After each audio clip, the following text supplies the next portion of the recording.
আমাদের নর্থ বেঙ্গলের লোক বলে, অনেক সময় কানে উপরে যখন উঠবেন দেখবেন কান বন্ধ হয়ে গেল, তাদের কান বন্ধ হয়ে গেছে। যাদের যাদের কান খোলা ছিল তারা ছিল হচ্ছে আয়না।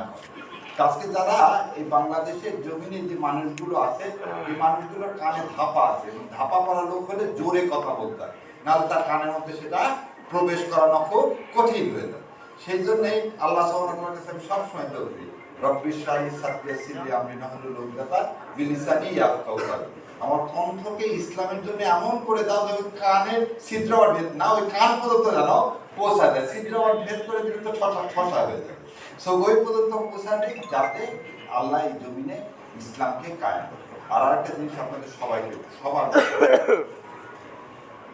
আওয়ামী লীগের ভোট বলে কিছু নেই, মুসলিম লীগের ভোট বলে কিছু নেই।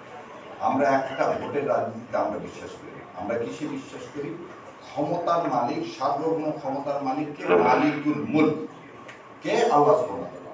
আর সূরা আল ইমরানে কি বলতেছেন? আমি যাকে ইচ্ছা তাকে ক্ষমতা দেব, যাকে ইচ্ছা তার কাছ থেকে ক্ষমতা কেড়ে নেব। আমরা কি 24 সালে জানতাম শেখ হাসিনা এইভাবে পালায় যাবে? সত্য কথা আমরা কেউ জানি না। গত 15 বছর জামাত বিএনপি সবাই মিলে আন্দোলন করছে, একটা বালির ট্রাক পর্যন্ত সরাতে পারে। আর আল্লাহর ইচ্ছায় আল্লাহ এমন মাঠ তৈরি করে দিলেন যে পৃথিবীর ইতিহাসে সমস্ত সংসদ সদস্য, মন্ত্রী, মসজিদের খতিব পর্যন্ত দেশ ছেড়ে পালা যায়। তারা আল্লাহ কি করতে পারেন? তার জন্য আল্লাহ সব সময় দিচ্ছেন। কিভাবে দিচ্ছেন? নূহ আলাইহিস সালামের সময় দিচ্ছেন, আল্লাহ কাছে লূত আলাইহিস সালামের সময় দিচ্ছেন। তো আমি এইগুলো উদাহরণ দিলাম না। সো আল্লাহ আমাদেরকে কবুল করুক এবং এই দেশে ইসলামের শাসন ব্যবস্থা কায়েমের জন্য আর কি কোনো বিকল্প আছে? নাই। সো বিকল্প যদি না থাকে তাহলে আপনাকে এটাকে গ্রহণ করতে হবে। যারা আমাদের সমালোচনা করেন তাদের কাছেও আমার আহ্বান, ভাই বিকল্প তারা আপনি তৈরি করেন, করে ইসলাম কায়েম করেন।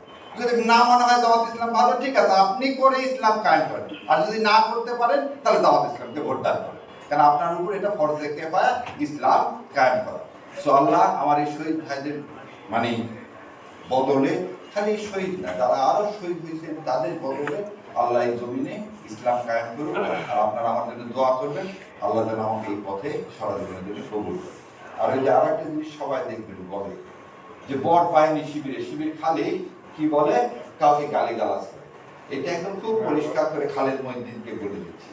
দেখেন, আমাকে পুরস্কার ঘোষণা করছে, আমাকে মেরে ফেলে দেওয়া হলে 30 লাখ টাকা দেওয়া, এটা কিন্তু খালেদ মহিউদ্দিনরা বলে। আমার কিছুর জন্য, আমার জীবনের জন্য মূল্য ঘোষণা করা হয়েছে, তাই হচ্ছে আমার মূল্য তো আল্লাহ নির্ধারণ করে দিচ্ছে, তোমাদের তো খুব দরকার নেই, এবং টাকা লাগলে আসো আমি দিয়ে দিচ্ছি।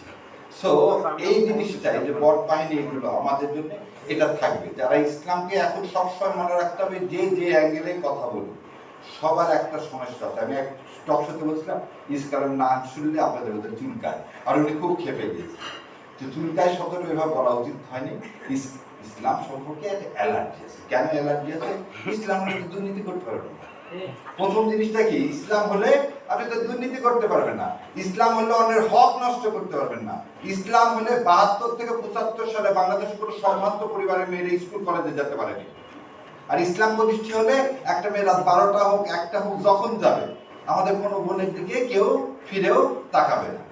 এই সমাজ কি ইন্ডিয়া প্রতিষ্ঠিত দিতে চায়? না। আমরা কি হক চাই?